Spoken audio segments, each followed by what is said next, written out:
Vous écoutez Radio Légumes et compagnie, le balado consacré à la culture et l'entretien des plantes comestibles.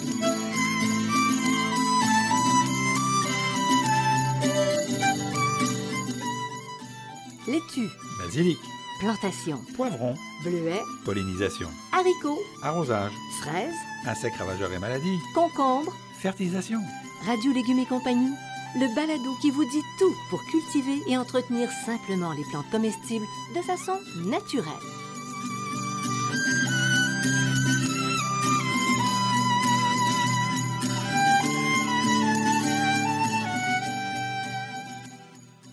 Cette émission vous est offerte par Sem Saveur, le spécialiste des plantes comestibles prêtes à planter. C'est l'heure du jardinage, car qui jardine, dîne! Des plants de légumes savoureux et colorés, de fines herbes qui font voyager, de petits fruits irrésistibles, tout prêt à planter. C'est ce que vous propose Sem Saveur. Consultez la page Facebook et le site web de Sem Saveur pour des astuces de jardinage et des idées de recettes. Bienvenue tout le monde à Radio Légumes et compagnie. Bonjour Bertrand Dumont. Bonjour Janine Ross. Aujourd'hui, nous allons parler d'un espion. Un espion. Oui, un panais qui se prend pour une carotte, mais qui est déguisé en blanc. Alors, on le repère, c'est un panais. Ben, ils ont été longtemps mélangés. Hein? Oui? Oui, ça fait très, très longtemps que c'est mélangé. Les carottes et les panais ont été mélangés, mais quand les carottes sont devenues oranges, on ne sait toujours pas comment. Ben là, les panais ont été démasqués. Démasqués, c'est ça. Alors, on cultive le panais depuis combien de temps dans l'histoire humaine? Alors, on pense qu'on le mange depuis 2000 ans. Il est originaire de l'Europe centrale, mais il ressemble beaucoup à une carotte. Hein? Ben oui. Et le goût est différent, là, aujourd'hui, mais elle a été confondue jusqu'en 1750. Donc, c'est assez récent qu'on a arrêté de les confondre, mais elle était mélangée. Qu'est-ce qui est arrivé en 1750? En 1750, on a commencé à avoir des carottes oranges. Alors, c'est là. c'est là que ça a commencé. Puis, on a assez peu d'informations sur quand est-ce qu'on a vraiment commencé à les cultiver. Parce que le panais, c'est beaucoup récolté en nature avant d'être cultivé. D'accord. Une particularité que vous allez voir un petit peu plus loin. Okay. Et vous allez comprendre pourquoi c'est une plante qu'on a cultivée plus ou moins. Il faisait quand même des semences? Oui, mais je vais vous dire, c'est une plante anglaise. Le panais en France, j'en avais jamais mangé. Oh, mais t'en as mangé au Québec. J'en ai mangé au Québec, bien sûr, parce qu'au Québec, on mange tout, là. On mange le français et puis l'anglais, mais le panais, c'est une plante que je connaissais pas beaucoup. Les anglophones, oui, pas les anglophones, les Anglais. Les Anglais. Les Anglais et les anglophones, là, parce qu'eux autres, ils ont un peu essaimé partout, là. Oui. Hein? Mais c'est un petit légume. Empire, rappelons-le quand même. Oui. Donc, c'était consommé de façon culturelle là, chez eux. Oui. OK. Ah, oui. Alors, est-ce qu'on en retrouve... Tu sais, les carottes, on en a des longues, des rondes, des petites baquaises, n'importe quoi. Oui. Mais les panais, est-ce qu'il y a beaucoup de différences? Non, il n'y a presque pas. C'est une racine cylindrique, plus ou moins large et longue, de couleur blanc à blanc jaunâtre. Et il y a moins d'une dizaine de variétés. Contrairement aux carottes où il y a des centaines de variétés, il y a à peine une dizaine de variétés de panais. C'est vraiment très peu. Oui, hein? c'est vraiment très peu. C'est pas une plante extrêmement cultivée. Et est-ce que c'est possible que ce soit l'hiver assez cher, quand même, étant donné qu'il n'y a pas tant de... Oui. C'est pas facile à cultiver, nécessairement. Oui, Bon, OK, allons-y systématiquement.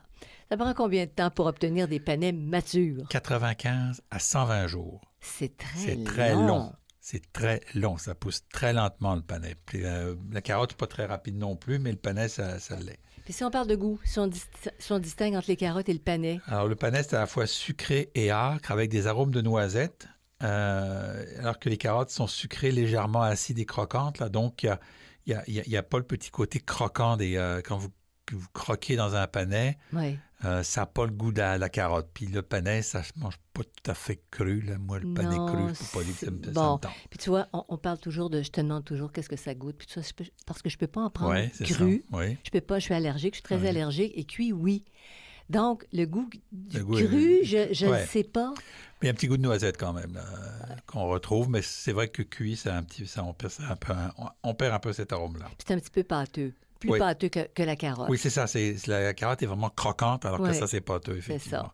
Mais quand on les cueille tout de suite, puis qu'on les récolte tout de suite, ils sont assez croquants. Mais très rapidement, ils vont devenir mous alors que les carottes vont rester croquantes longtemps. OK, voilà. Alors, parce que toi, tu peux les goûter crus, même si Ben t'aimes oui. moins, mais tu le sais. Ben oui. Alors, est-ce qu'ils sont nutritifs autant que les carottes? Parce que les carottes, c'est bon pour les yeux, c'est bon pour ci, c'est bon pour ça. C'est assez nutritif, oui. Il y a beaucoup de fibres, c'est très fibreux. D'ailleurs, on lui reproche parfois de l'être trop. Il y a des antioxydants. C'est une source de manganèse, une très bonne source de manganèse, une source de vitamines B1, B5, B6, B9, C, E, puis aussi des oligo-éléments cuivre, fer, magnésium, phosphore, potassium et zinc. Donc, c'est une plante quand même qui donne beaucoup de nutriments. Elle est généreuse. Pour ceux qui savent à quoi chaque vitamine et chaque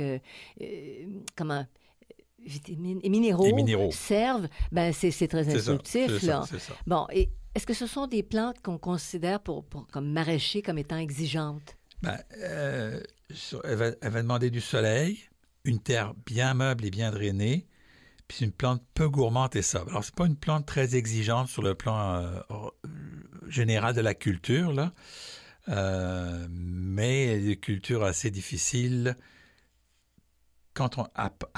pour faire le semis. Une fois qu'on la semé, elle est facile, okay. Mais le semis, c'est là que c'est difficile. Donc, c'est jusqu'à est-ce que ça lève, là? Oui. Jusqu'au cotylédon, puis après un petit peu, puis après c'est correct. Après c'est correct. Donc, facile à cultiver. Oui, mais. Oui, mais.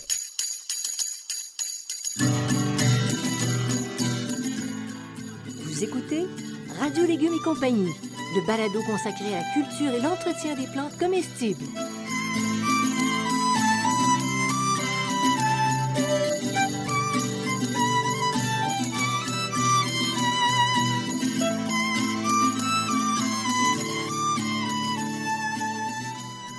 Amoureux des fines herbes, les prêt-à-planter Sème Saveur sont faits pour vous. Avec plus de 75 variétés de fines herbes différentes, vous avez l'embarras du choix pour ajouter de la saveur et de la fraîcheur à vos plats. Mais ce n'est pas tout. Ces fines herbes sont maintenant disponibles en petits pots biodégradables, offrant un choix écologique. Adoptez les prêt-à-planter Sème Saveur, c'est jardiner de manière amusante et responsable.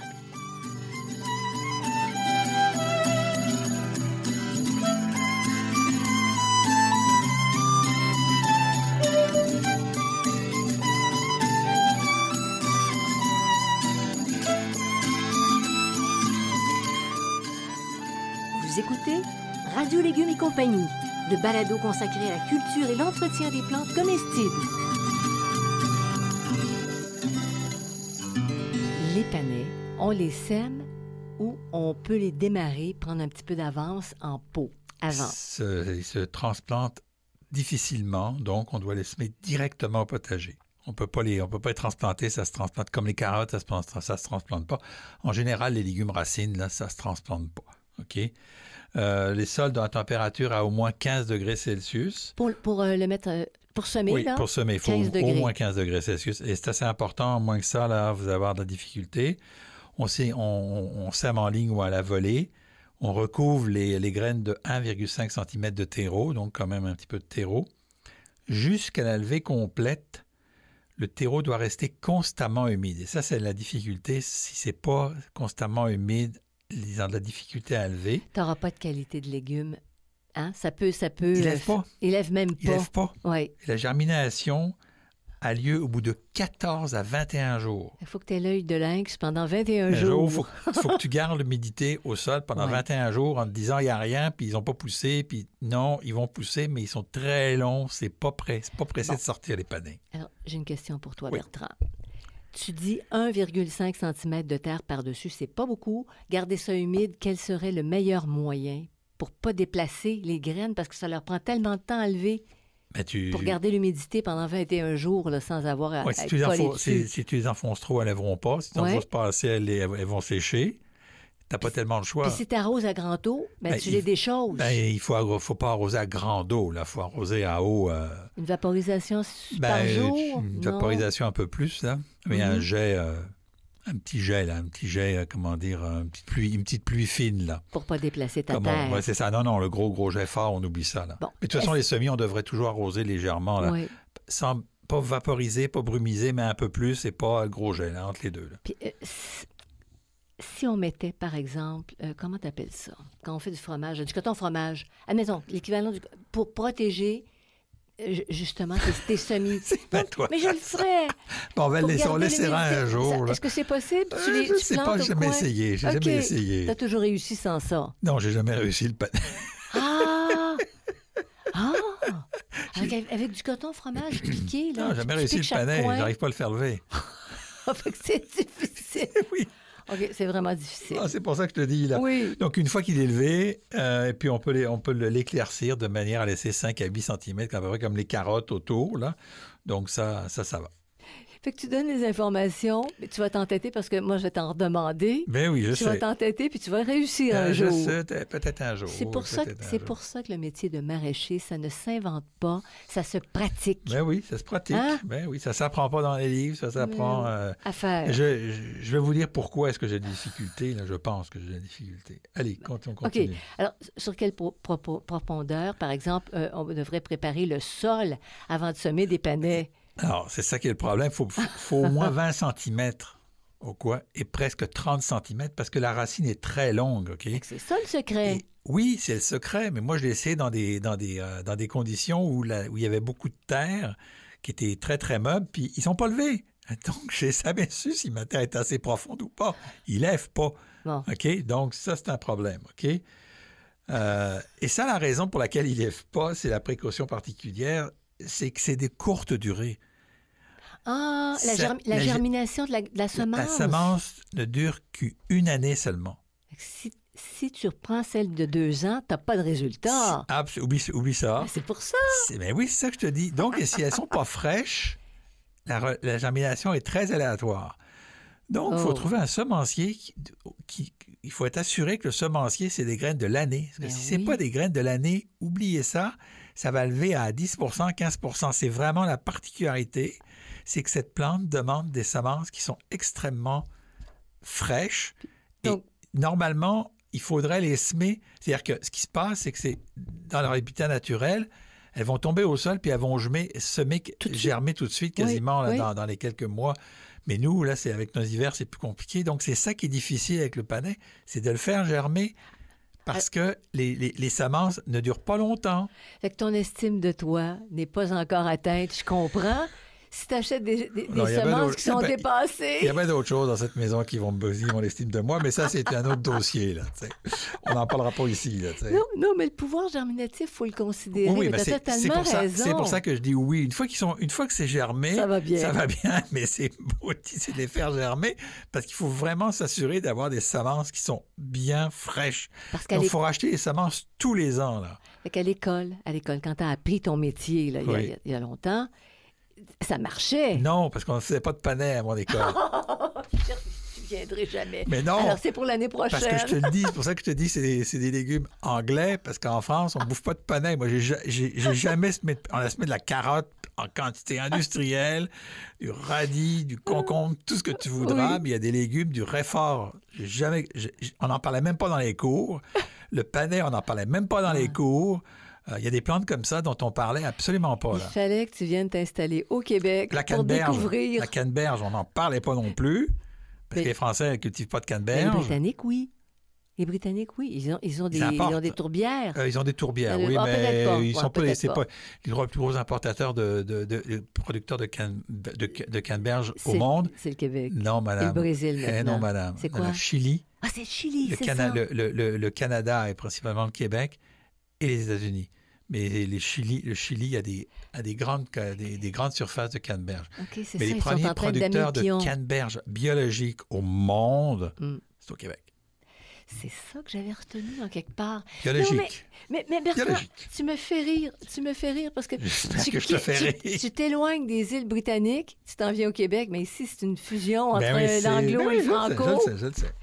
Alors, c'est ici que tu as une difficulté avec le panais. Mais oui, c'est là la difficulté du panais. C'est pour ça que j'arrête pas de parler du semis, mais c'est parce que quand les graines et les semences sont pas de l'année, ils poussent pas. Ça marche pas. Alors, qu'est-ce qu'on peut cultiver? En association avec quoi les panais peuvent aller? Échalotes, oignons verts, sarriette d'été et temporairement des radis. Pourquoi? Parce que si vous avez déjà 21 jours pour qu'ils lèvent, ben, si vous mettez des radis entre, les radis ont largement le temps de pousser, vous avez même eu le temps de les récolter, les radis. Puis ça peut même garder l'humidité du sol. Ça peut aider pour l'humidité du sol un petit peu, oui. Est-ce qu'on peut cultiver le panais en pot pour ceux qui aimeraient s'y risquer avec des semences de l'année? Oui, ben moi j'ai essayé, puis j'ai pas réussi. Oui, après un pot de 30 cm de profond, environ 23 cm de diamètre, il faut calculer 4 litres par plant. OK. Et pour l'entretien maintenant, pour ceux qui réussissent? Alors là, c'est ça qui est fantastique avec le panais, une fois qu'on a réussi à faire lever les semences, les apports d'engrais sont inutiles. Zéro. C'est une plante peu gourmande qui ne demande pas d'engrais.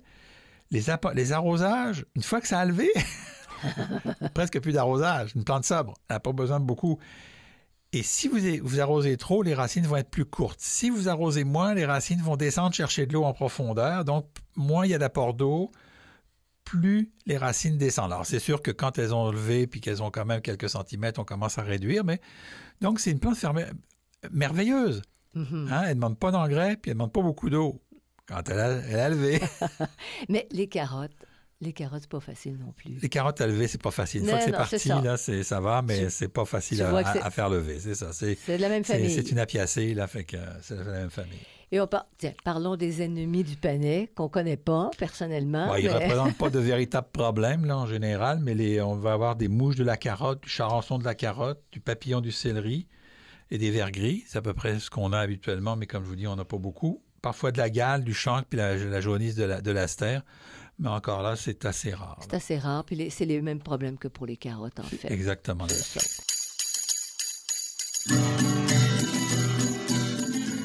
Vous écoutez Radio Légumes et compagnie, le balado consacré à la culture et l'entretien des plantes comestibles.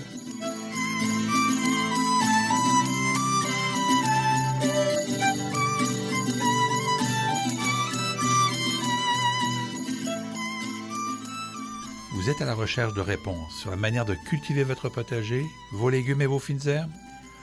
Je vous propose le Jardin potager, questions de jardinier, réponses d'un horticulteur. Dans ce livre, je réponds à plus de 1400 questions. Elles abordent aussi bien l'aménagement du potager, l'entretien du sol et des plantes que la récolte. Je réponds aussi aux questions concernant 30 légumes et plus de 20 fines herbes. Le Jardin potager, questions de jardinier, réponses d'un horticulteur, un produit 100% québécois, est en vente dans les librairies du Québec.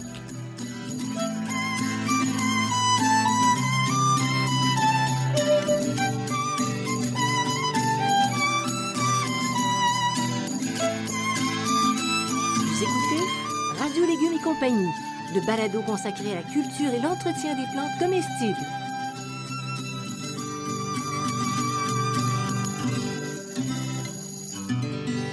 Quand est-ce qu'on récolterait nos prochains panais? Parce que là, en attendant, on va être obligé d'aller à l'épicerie, là, mais pour des panais. Bon, il va falloir que je retrouve des panais cette année. Dites-moi où sont les bons panais. On dégage légèrement la terre au pied du feuillage pour savoir c'est quoi la grosseur de la racine.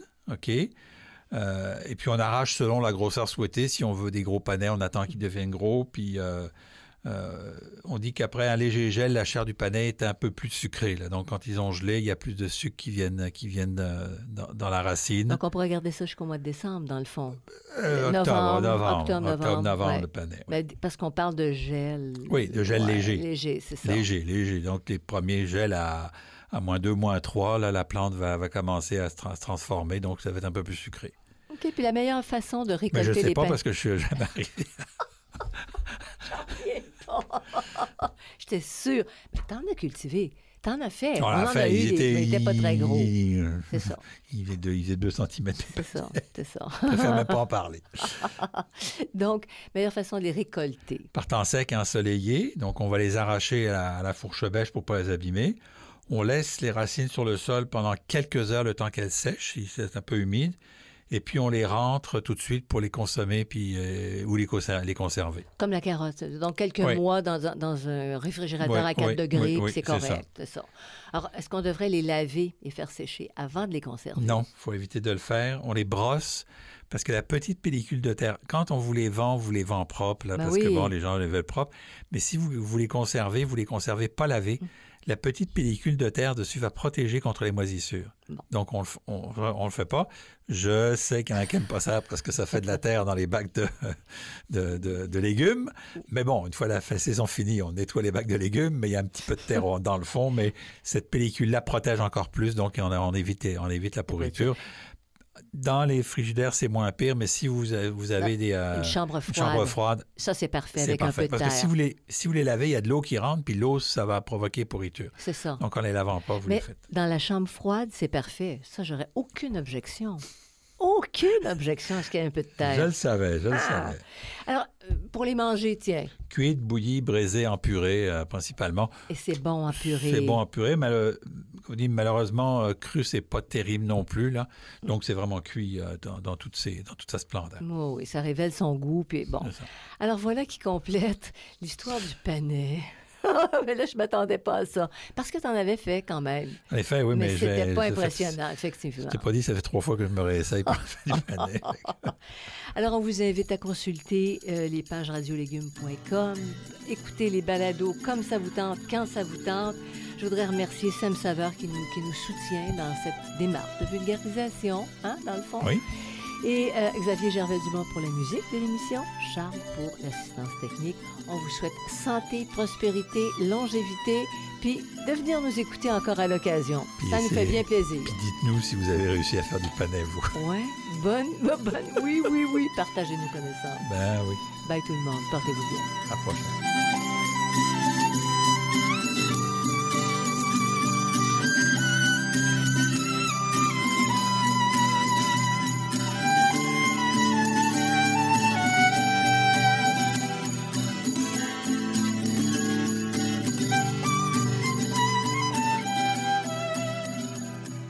Vous écoutez Radio Légumes et compagnie, le balado consacré à la culture et l'entretien des plantes comestibles.